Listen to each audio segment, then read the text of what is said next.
મજામાં જશો। આજે આપણે નવા પાઠની શરૂઆત કરીશું। આગળના બધા જ ગદ્ય પદ્ય નાટ્યાંશ તમે તૈયાર કરી લીધા હશે અને એ તૈયાર કરેલા બધા જ પાઠ નોટની અંદર ભાષાંતર અને સ્વાધ્યાય સાથે લખી પણ લીધા હશે। વ્યાકરણમાં પણ આપણે ઘણું બધું શીખી ગયા।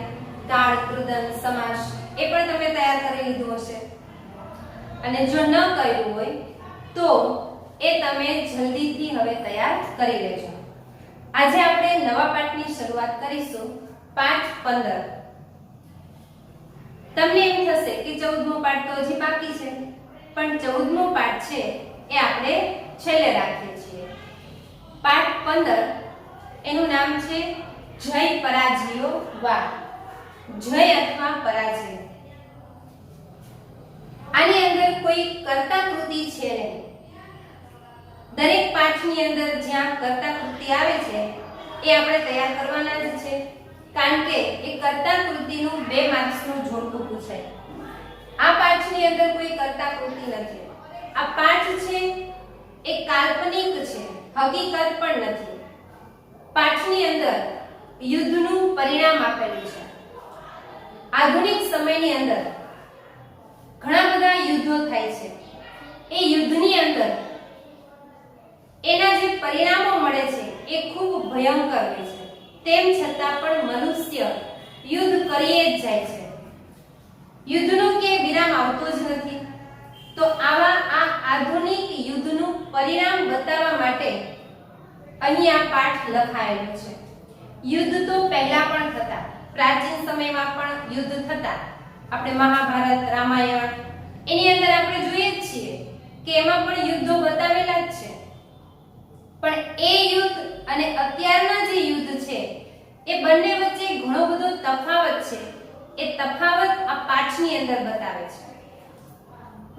મહાભારત સમયમાં પણ યુદ્ધો થતા, રામાયણમાં પણ આપણે જોઈએ છીએ એમાં પણ રામ અને રાવણનું યુદ્ધ થાય જ છે, પણ એ પ્રાચીન સમયમાં જે યુદ્ધ થતા એ યુદ્ધની અંદર જે લોકો યુદ્ધ કરવા માટે જાય છે એ લોકોનું મૃત્યુ થાય, નરસંહાર થાય, એના પરિવારો ઉપર આફત આવી પડે, પણ એ યુદ્ધના કારણે જે પંચ મહાભૂતો છે અગ્નિ, પૃથ્વી, જળ, આકાશ, વાયુ, આ જે પંચ મહાભૂતો છે એ સુરક્ષિત જ રહેતા।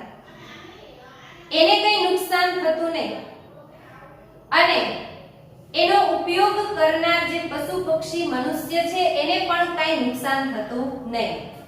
જે લોકો યુદ્ધ કરવા માટે જાય એના પરિવારો ઉપર આફત આવી પડતી, પણ જે લોકો યુદ્ધ કરવા માટે જતા નથી એ બધા સુરક્ષિત જ રહેતા। અત્યારના જે યુદ્ધ છે એ યુદ્ધની અંદર જે લોકો યુદ્ધ કરવા માટે જાય છે એનો તો નરસંહાર થાય, એના પરિવારો ઉપર તો આફતો આવી જ પડે, પણ એ સિવાયના બીજા લોકો પણ મૃત્યુ પામે છે, કારણ કે અત્યારના આધુનિક યુદ્ધની અંદર જે પ્રદૂષણ ફેલાય છે, અત્યારના જે અસ્ત્ર શસ્ત્ર છે એ અસ્ત્ર શસ્ત્રમાંથી નીકળેલા પ્રદૂષણથી જે પ્રદૂષણ ફેલાઈ રહ્યું છે એના કારણે પંચ મહાભૂતો આકાશ, વાયુ, જળ, પૃથ્વી આ બધું જ નુકસાનકારક બને છે, ઝેરી બને છે, અને એ બધું ઉપયોગ કરનાર મનુષ્ય, પશુ, પક્ષી એ બધાનું પણ મૃત્યુ થાય છે। જે લોકો યુદ્ધ કરવા માટે જતા નથી એ લોકો પણ આના ભોગ બને છે, કારણ કે જે પ્રાચીન સમયમાં યુદ્ધ થતા એ યુદ્ધની અંદર જે અસ્ત્ર શસ્ત્રનો પ્રયોગ થતો એ અસ્ત્ર શસ્ત્ર આ પંચ મહાભૂતોને નુકસાન થાય, ઝેરી બનાવે એવા ન હતા। આપણે જોઈએ જ છીએ કે ત્યારે બોમ્બ ને બંદૂક ને એવા કોઈ ઝેરી તત્વો નીકળે એવા કોઈ અસ્ત્ર શસ્ત્ર નહોતા। તલવાર હોય, ભાલા હોય, એ રીતે જ એ લોકો યુદ્ધ કરતા। ગદા, તલવાર, ભાલા એનાથી જ યુદ્ધ થતું। અને અત્યારના જે યુદ્ધ છે અણુબોમ્બ છે, બોમ્બ છે, બંદૂક છે, એ અત્યારના જે કાંઈ અસ્ત્ર શસ્ત્ર છે એ બધા જ અસ્ત્ર શસ્ત્રમાંથી એવા ઝેરી વાયુ નીકળે છે કે જેના કારણે બધું જ પ્રદૂષિત ઝેરી બની જાય છે અને એનો ઉપયોગ કરનાર પશુ પક્ષી મનુષ્યને પણ એના ભોગ બનવું પડે છે। તો આધુનિક યુદ્ધ અને મહાભારત યુદ્ધ વચ્ચેના પ્રાચીન સમયના યુદ્ધ વચ્ચેના તફાવત આ પાઠની અંદર સ્વર્ગમાં રહેલો અર્જુન પૃથ્વી ઉપર આવી અને આ આધુનિક યુદ્ધ અને યુદ્ધના જે પરિણામો છે ભયંકર પરિણામો એ નિહાળે છે જોવે છે। હકીકતમાં અર્જુન પૃથ્વી ઉપર આ આધુનિક યુદ્ધ જોવા માટે આવતો નથી, કાલ્પનિક છે। કલ્પના કરી અને અત્યારના આધુનિક યુદ્ધ ન થવા જોઈએ એ યુદ્ધને રોકવા માટેના પ્રયાસો એના માટે આ પાઠ લખાયેલો છે। એટલે પાઠ છે એ કાલ્પનિક છે, એટલા માટે આની અંદર કોઈ કર્તા કૃતિ છે નહીં। આપણે પ્રાચીન સમયના યુદ્ધ અને અત્યારના યુદ્ધ વચ્ચેનો તફાવતમાં અહીં મહાભારતના યુદ્ધનું વર્ણન કરેલું છે, કારણ કે પૃથ્વી ઉપર અર્જુન આવે છે એટલે અહીં મહાભારત અને આધુનિક યુદ્ધ વચ્ચેનો તફાવત બતાવેલો છે। આપણે જોઈએ છીએ કે જાપાનની અંદર હિરોશીમા અને નાગાસાકીમાં જે અણુ વિસ્ફોટ થયો હતો એ અત્યારે પણ એના પરિણામો જોવા મળે છે। અત્યારે પણ ત્યાં જે બાળકોનો જન્મ થાય એ ખોટખાપણવાળા હોય છે। તો કેટલા વર્ષો સુધી આ જે અસ્ત્ર શસ્ત્રના માંથી નીકળેલા જે ઝેરી પદાર્થો છે એની અસર ઘણા વર્ષો સુધી ચાલે છે। એટલા માટે જ આ યુદ્ધને રોકવા માટેના પ્રયાસ માટે જ આ પાઠ લખાયેલો છે। આધુનિક યુદ્ધ અને મહાભારત યુદ્ધ વચ્ચેનો તફાવત આ પાઠની અંદર બતાવે છે। સ્વર્ગમાં રહેલો અર્જુન પૃથ્વી ઉપર આવી અને આ આધુનિક યુદ્ધ નિહાળી રહ્યો છે, એના પરિણામ જોઈ રહ્યો છે અને પોતાના મહાભારત સમયના યુદ્ધને યાદ કરે છે। તો આપણે પહેલા આ પાઠનું ભાષાંતર જોઈએ અને પછી એને શબ્દસહ સમજીશું। જય અથવા પરાજય, યુદ્ધની અંદર જે વિજય પ્રાપ્ત કરે છે એ વિજય પ્રાપ્ત કરેલા લોકો જે ઉત્સવ ઉજવી રહ્યા છે એને જય કેવો કે પરાજય એવો પ્રશ્ન અર્જુનને થાય છે। વિજય પ્રાપ્ત કર્યો છે પણ કેટલું બધું નુકસાન કરી અને વિજય પ્રાપ્ત કરેલો છે, તો એવો વિજય પ્રાપ્ત કરેલો લોકો જે ઉત્સવ ઉજવી રહ્યા છે એને જય કેવો કે પરાજય એવો એને પ્રશ્ન થાય છે। એટલે પાઠનું નામ રાખેલું છે જય પરાજયોવા, જય અથવા પરાજય। એકવાર સ્વર્ગમાં રહેલો અર્જુન પૃથ્વીને જોવાની ઈચ્છાથી પૃથ્વીલોક પર આવ્યો। હકીકતમાં પૃથ્વીલોક પર આવતો નથી। પૃથ્વીલોક પર પહોંચીને તેને મોટો જયનાદ સાંભળ્યો, જય જયકારનો અવાજ સાંભળ્યો। તે જયનાદ કરતા જન સમૂહની જ્યાંથી જય જયકારનો અવાજ આવી રહ્યો હતો એ અવાજ તરફ એ લોકોના સમૂહ તરફ એ જાય છે।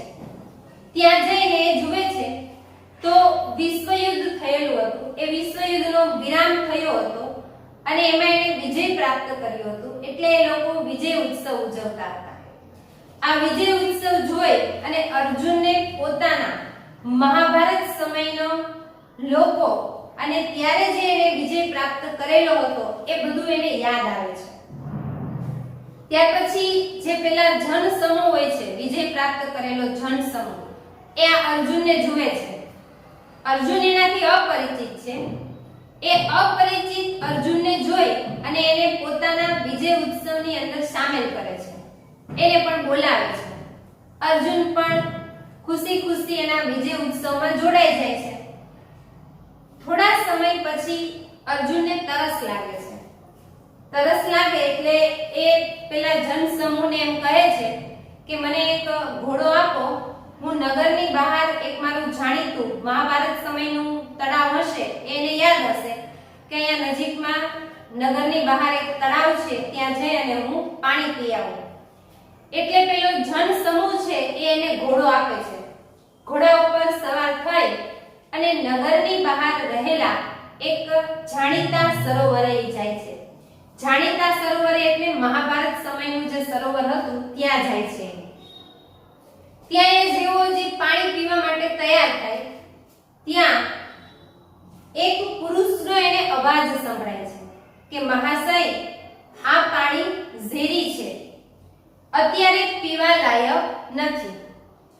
અર્જુન આશ્ચર્ય સાથે પહેલા ન જોયેલા, એ માણસને તો એને પહેલા જોયો જ ન હોય એટલે પહેલા ન જોયેલા તે પુરુષને પૂછે છે કે મહાશય, આ પાણી કેવી રીતે ઝેરી હોઈ શકે? પાણી છે તો કુદરતે બનાવેલું છે, સરોવરો તો કુદરતે બનાવેલા છે, એ કઈ ઝેરી હોઈ શકે નહીં.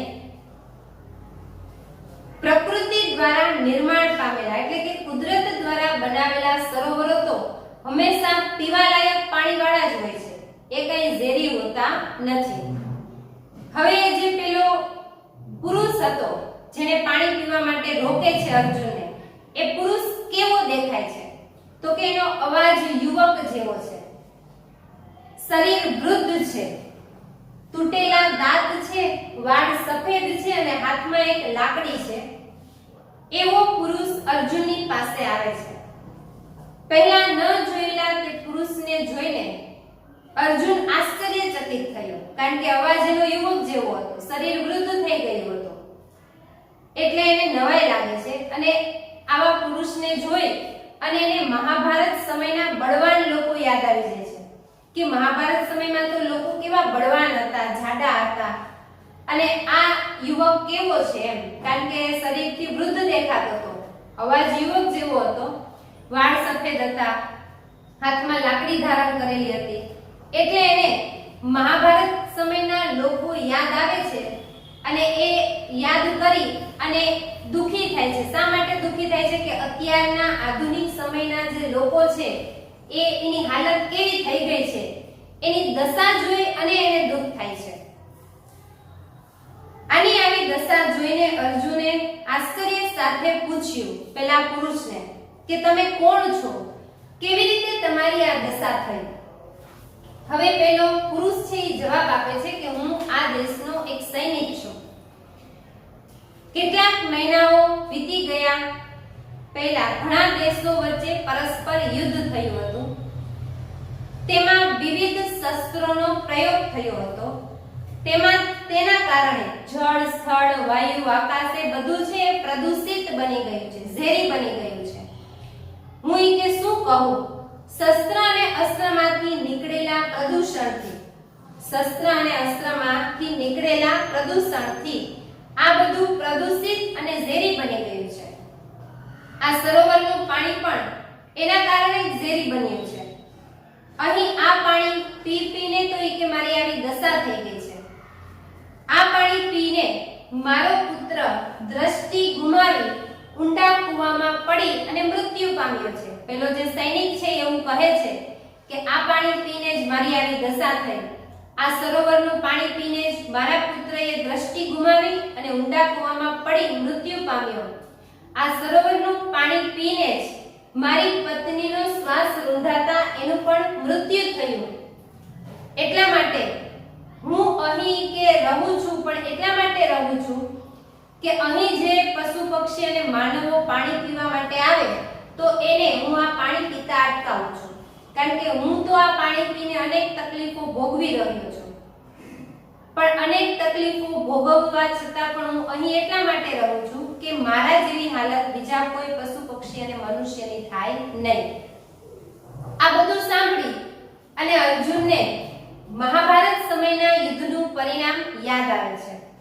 એ વિચારે છે કે ત્યારે પણ મોટો નરસંહાર થતો, માણસોનું મૃત્યુ ત્યારે પણ થતું યુદ્ધની અંદર, એના પરિવારો ઉપર આફતો આવી પડતી, પરંતુ જળ, વાયુ, ભૂમિ, આકાશ એ બધું એ પંચ મહાભૂતો તેવા જ શુદ્ધ રહેતા. જેવા યુદ્ધ પહેલા શુદ્ધ હોય એવા યુદ્ધ પછી પણ શુદ્ધ રહેતા. તે જીવોને માટે પહેલાની જેમ જ ઉપયોગી રહેતા. જીવોને માટે એટલે કે યુદ્ધ પહેલા જેમ બધા એનો ઉપયોગ કરતા એમ યુદ્ધ પછી પણ એનો ઉપયોગ બધા કરી શકતા. અત્યારે જે હું જોઉં છું તે વધારે ચિંતાજનક છે. આ અત્યારે ફેલાયેલો માનવોનો જય એટલે પહેલા જે જનસમૂહ જય પ્રાપ્ત કરી અને ઉત્સવ ઉજવતા હતા એને એમ થાય છે કે આ અત્યારે જે માનવનો જય છે એ જય છે કે પરાજય એવો એને પ્રશ્ન થાય છે. આમ શોક સાથે અર્જુન પાણી પીધા વગર જ ફરી પાછો ચિંતા લઈ અને સ્વર્ગમાં જાય છે. હવે આપણે એને શબ્દસહ જોઈએ ભાષાંતર.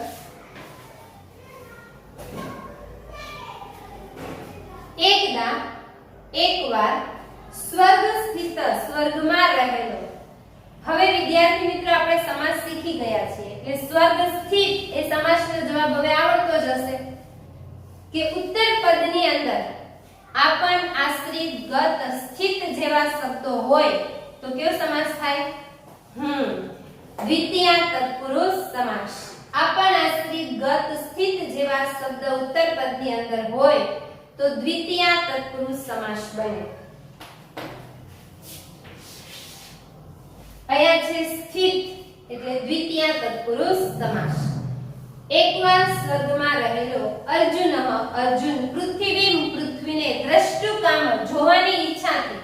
કામ એટલે ઈચ્છા, દ્રષ્ટુમ એટલે જોવાની. દ્રષ્ટુમ એમાં તુમ પ્રત્યય છે. તુમ એટલે હેત્વર્થ કૃદંત. પૃથ્વીને જોવાની ઈચ્છાથી ભૂલોકમ પૃથ્વી લોક પર અગચ્છત આવ્યો. અગચ્છત એમાં અ ઉપરથી આપણને ખબર પડે કે એ કયો કાળ હોય. અ એટલે યસન ભૂતકાળ. હવે યસન ભૂતકાળના પ્રત્યય યાદ કરીએ તો અમ વમ સ તમ ત ત તામ અન ત હલંત ત અન્ય પુરુષ એકવચન. એકવાર સ્વર્ગમાં રહેલો અર્જુન પૃથ્વીને જોવાની ઈચ્છાથી પૃથ્વી લોક પર આવ્યો. પ્રાપ્ત ભૂલોક પૃથ્વી લોક પર પહોંચીને. કોણ પૃથ્વી લોક પર પહોંચે છે? અર્જુન.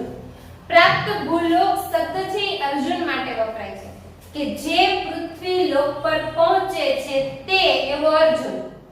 એટલે આ પ્રાપ્ત ભૂલોક બહુવ્રીહી સમાસનો શબ્દ થશે કારણ કે ત્યાં શબ્દ સમૂહ બને છે કે જે પૃથ્વી લોક પર પહોંચે છે તે એવો અર્જુન એટલે બહુવ્રીહી સમાસ થાય. પૃથ્વી લોક પર પહોંચીને સહ તેને મહાનતમ મોટો જય ઘોષમ જયનાદ. ઘોષ એટલે નાદ અવાજ. જયનાદ શ્રુતવાન સાંભળ્યો. પૃથ્વી લોક પર પહોંચીને તેને મોટો જયનાદ સાંભળ્યો. શ્રુતવાન વતિવાન વર કયો કૃદંત થશે? કર્તરી ભૂત કૃદંત વતિવાન વર.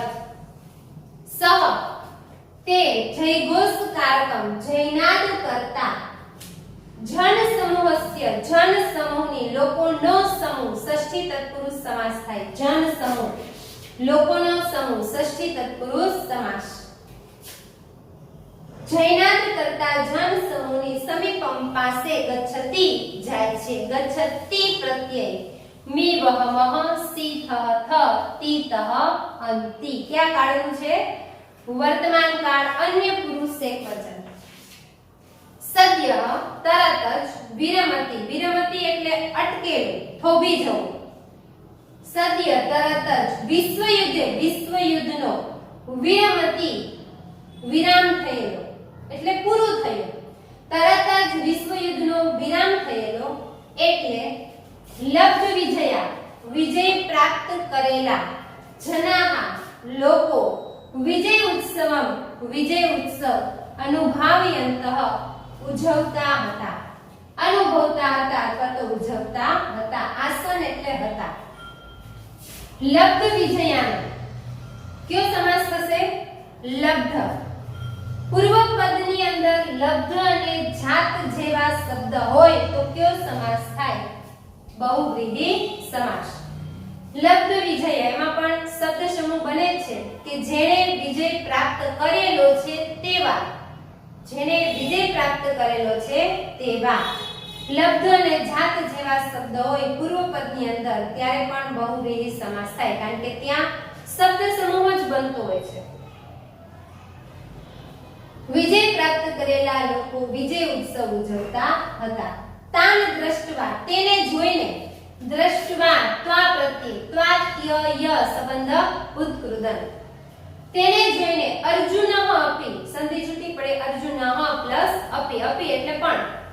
તેને જોઈને અર્જુન પણ પુરાતનમ પ્રાચીન મહાભારત વિજયાન મહાભારતનો વિજય પ્રાચીન મહાભારતનો વિજય ષષ્ઠી તત્પુરુષ સમાસ થશે મહાભારતનો વિજય અને તદાનીંતનાન તે સમયના પ્રાપ્ત વિજયાન વિજય પ્રાપ્ત કરેલા જનાન લોકોની સ્મૃતિ યાદ આવે છે તેને જોઈને અર્જુનને પણ પ્રાચીન મહાભારતનો વિજય અને એટલે અને તે સમયના વિજય પ્રાપ્ત કરેલા લોકોની યાદ આવે છે સ્મૃતિ યાદ આવે છે વર્તમાન કાળ અન્ય પુરુષ એકવચન એતમ આ અપરિચિતમ પૂર્વ અપરિચિત કયો સમાસ બનશે નયા તત્પુરુષ સમાસ જેને જાણતા ન હોય પરિચિત ન હોય એને કહેવાય અપરિચિત આ પહેલા પૂર્વ એટલે પહેલા આ પહેલા અપરિચિત એવા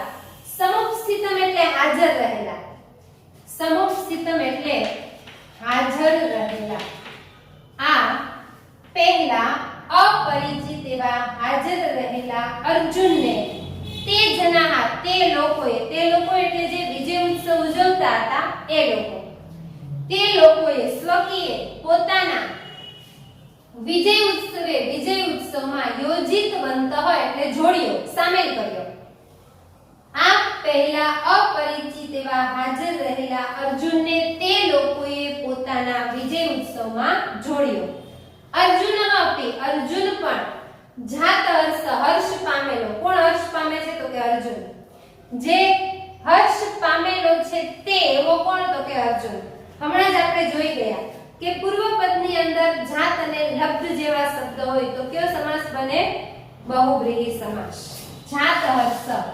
બહુવ્રીહી સમાસનો શબ્દ છે પૂર્વ પદની અંદર લબ્ધ અને જાત જેવા શબ્દો હોય ત્યારે બહુવ્રીહી સમાસ થાય ઉત્તર પદની અંદર રૂપ આદિ ભૂતાની જેવા શબ્દો હોય ત્યારે પણ બહુવ્રીહી સમાસ થાય અને બધા જ શબ્દો આવે પણ તેમ છતાં એમાં શબ્દ સમૂહ તો બનતો જ હોય પણ આપણે સરળતાથી જવાબ મળે એટલા માટે આપણે એ રીતે યાદ રાખ્યું છે અર્જુન પણ હર્ષ પામેલો તેહી સહ તેની સાથે સંલગ્ન અભવત જોડાયો અર્જુન પણ હર્ષ થયેલો તેની સાથે જોડાયો સહ સાધું સાકમ સમમ સમ અવ્યયની સાથે તૃતીયા વિભક્તિ આવે તેહી તૃતીયા વિભક્તિ બહુવચન પ્રમાણે છે જે આપણે વારંવાર આ નિયમ ઉપદ વિભક્તિ પ્રયોગ વાળી ખાલી જગ્યા શીખીએ છીએ એકવાર સ્વર્ગમાં રહેલો અર્જુન પૃથ્વીને જોવાની ઈચ્છાથી પૃથ્વી લોક પર આવ્યો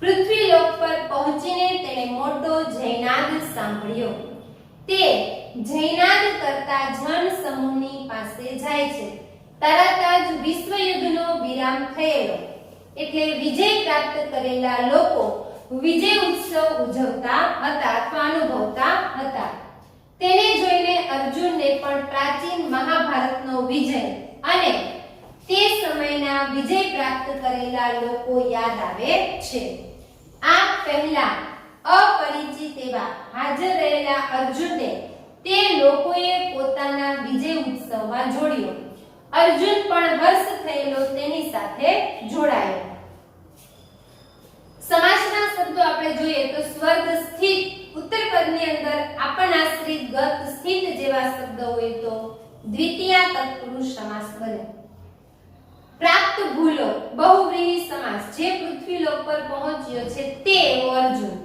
લબ્ધ વિજયા જેને વિજય પ્રાપ્ત કર્યો છે તે બહુવ્રીહી સમાસ જાત હર્ષ જે હર્ષ પામેલો છે તે એવો અર્જુન બહુવ્રીહી સમાસ જન સમૂહ લોકોનો સમૂહ ષષ્ઠી તત્પુરુષ સમાસ મહાભારત મહાભારતનો વિજય ષષ્ઠી તત્પુરુષ સમાસ અપરિચિત નયા તત્પુરુષ સમાસ કારણ કે પૂર્વ પહેલા આવે છે અ નકાર બને છે એકવાર સ્વર્ગમાં રહેલો અર્જુન પૃથ્વીને જોવાની ઈચ્છાથી પૃથ્વી લોક પર આવ્યો પૃથ્વી લોક પર પહોંચીને તેણે મોટો જયનાદ સાંભળ્યો તે જયનાદ કરતા જન સમૂહની પાસે જાય છે તરત જ વિશ્વયુદ્ધનો વિરામ થયેલો એટલે લબ્ધ વિજયા વિજય પ્રાપ્ત કરેલા લોકો વિજય ઉત્સવ ઉજવતા હતા તેને જોઈને અર્જુનને પણ પુરાતનમ પ્રાચીન મહાભારતનો વિજય અને તે સમયના વિજય લોકોની યાદ આવે છે. આ પહેલા અપરિચિત એવા હાજર રહેલા અર્જુનને તે લોકોએ પોતાના વિજય ઉત્સવમાં જોડ્યો. અર્જુન પણ હર્ષ થયેલો તેની સાથે જોડાયો. આટલું ભાષાંતર શબ્દશઃ તમને આવડી ગયું હશે. આટલું ભાષાંતર શબ્દશઃ વ્યાકરણ સાથે તૈયાર કરી લેવું અને એની સાથે લખવાની પણ પ્રેક્ટિસ રાખવી. માત્ર તૈયાર કરતું જવાનું નથી કે આપણને આવડી ગયું છે ભાષાંતર તો હવે પરીક્ષામાં પણ આવડી જશે. એની સાથે સાથે લખવું પણ જરૂરી છે. જો માત્ર આવડતું જ હશે પણ લખવાની પ્રેક્ટિસ નહીં હોય તો પેપરની અંદર તમે પેપર પૂરું કરી શકશો નહીં. અને પેપર સ્વચ્છ સુંદર અક્ષરે લખેલું હોય ચેકચાક વગર તો જ પેપરમાં પૂરા માર્ક્સ મળે છે. માત્ર એવું નહીં કે પેપરમાં બધું જ સાચું લખેલું છે એટલે માર્ક્સ પૂરા મળશે. પેપરમાં બધું જ સાચું લખેલું હોય, અશ્વ દીર્ઘની પણ ભૂલ ન હોય, પણ અક્ષર સારા ન હોય, ચેકચાક કરેલી હોય, અવ્યવસ્થિત હોય તો પૂરા માર્ક્સ મળતા નથી. બધું આવડવાની સાથે સ્વચ્છતા પણ જરૂરી છે. એટલે લખવાની પણ પ્રેક્ટિસ રાખવી. જે કાંઈ આપણે તૈયાર કરતા જઈએ એ તૈયાર કરેલું ફરીથી આપણે જોયા વગર લખીએ એવી પણ આપણે પ્રેક્ટિસ કરવાની છે. એટલે વાંચવાની સાથે લખવાની પણ પ્રેક્ટિસ હોવી જોઈએ. બસ આજે આટલું જ. આની આગળ જે ભાષાંતર છે આપણે આના પછીના પીરિયડની અંદર જોઈશું. આવજો વિદ્યાર્થી મિત્રો.